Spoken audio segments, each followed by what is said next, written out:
Well, a nice question here from Paul, who asks, through the years of running horse racing syndicates, what changes have I observed in the owners in terms of their perception of racing as a result of being an owner? Well, this is a fascinating question because I have noticed how owners do change.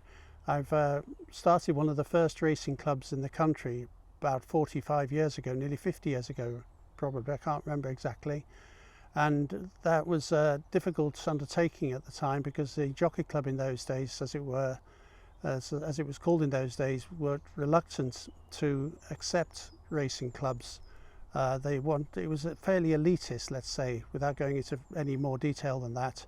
Anyway, I fought hard and eventually I started the PSB Turf Club, and we had a wonderful band of people of different backgrounds all mixing together, socialising, notably at Cartmel. And on the Sunday between the races on the Saturday and Monday, we used to climb a little fell and have a picnic at the top and some wine, and it was just a wonderful experience, and people got to know each other and became friends for life out of it. So there is that bonding that happens between the owners and their involvement, something I've witnessed, as I say, for the 50 years I've been involved with running syndicates and clubs. But from a personal sort of psychological point of view, the owners become emotionally involved.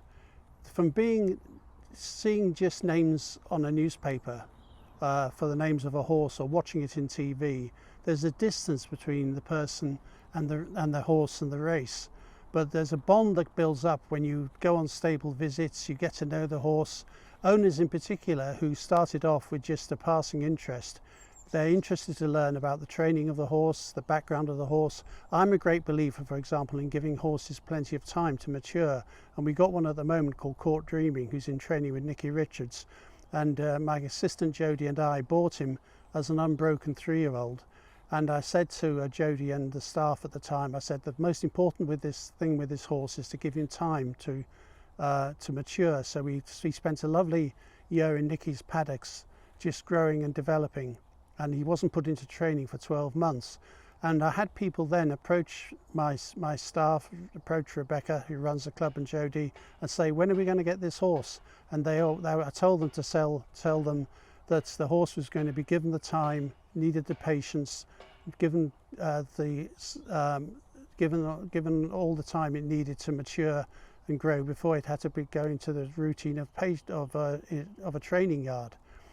And so that was partly educating the owners into understanding that you don't rush into putting a horse in training. You have to give it time and patience to mature. And I've never known a horse that doesn't benefit from time. Even a 2-year-old, you need to be careful with it sometimes. So I think that's really important. From a race experience itself, I think the most important thing is, as I say, the attachment the person feels for the horse. It's wonderful to see people who are involved with the horse cheering it home, and equally it's illuminating to see the frustration and the sadness that can follow if a horse is beaten, or worse still, meet its end. The word I would, in answer to your question, Paul, is it's not just a basic education of the owner. I wouldn't be so arrogant as to suggest we're educating owners, but it's watching them evolve emotionally, become close to the horse, get to know its characteristics almost like a person, especially with a jumping horse that you could have for many years. A fondness builds up between the horse and the owner, and a fondness can also build up between the owners sharing the experience. As it's often said, love isn't two people looking in each other's eyes, it's two people looking in the same direction. I don't know who said that, but it's very wise, and that's what you have with the racehorse ownership.